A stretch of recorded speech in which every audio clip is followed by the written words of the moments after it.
Hello and welcome to Thursday's programme. Becoming an Assembly member usually means you have to develop a pretty thick skin to deal with the cut and thrust of politics.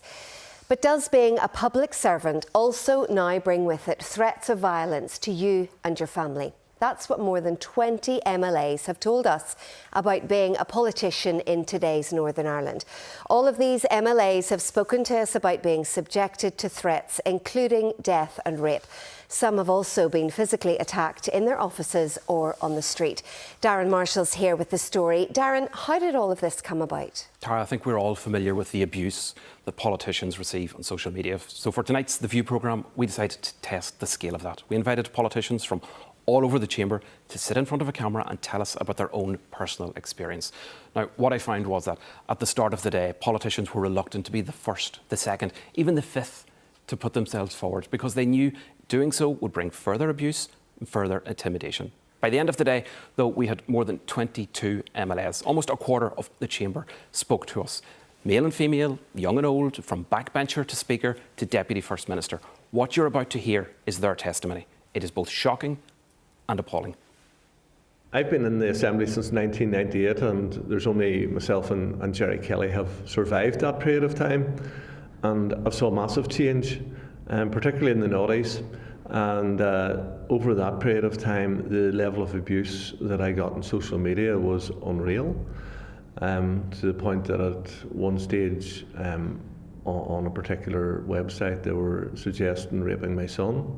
I have received death threats, including bomb threats to my home, but certainly with the emergence of social media, the threats have become quite personal in nature, about your appearance, about my working class accent. I remember one incident when I put up just quite an innocuous photograph of myself and my kids out doing some bowling and received just a vile comment attacking both myself and the appearance of my family. In my own experience, I would say that had I known what this job would entail and the abuse that is quite normalised that comes with it, I think at this point, at the age of 29, I can say I probably wouldn't have done it and wouldn't have put my name forward.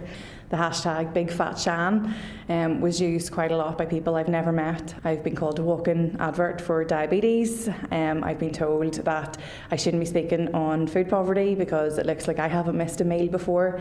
I experienced nasty comments on my appearance throughout the campaign, and it escalated in the week of the election to a widespread circulation of a fake porn video that was made implying that it was me. I've actually had sexually threatening messages sent to me on social media, privately and also publicly, and that's a real concern of mine now that my daughter is at the age where she's on social media too, and how do I shield her from that and how do I protect her from that? Via social media, I have been called a whore, I've been called ugly, they've commented on my clothes, my hair, my weight. In fact, a woman took the time out of her Saturday evening to message me on social media, call me an orange bee and tell me that I deserved to be shot.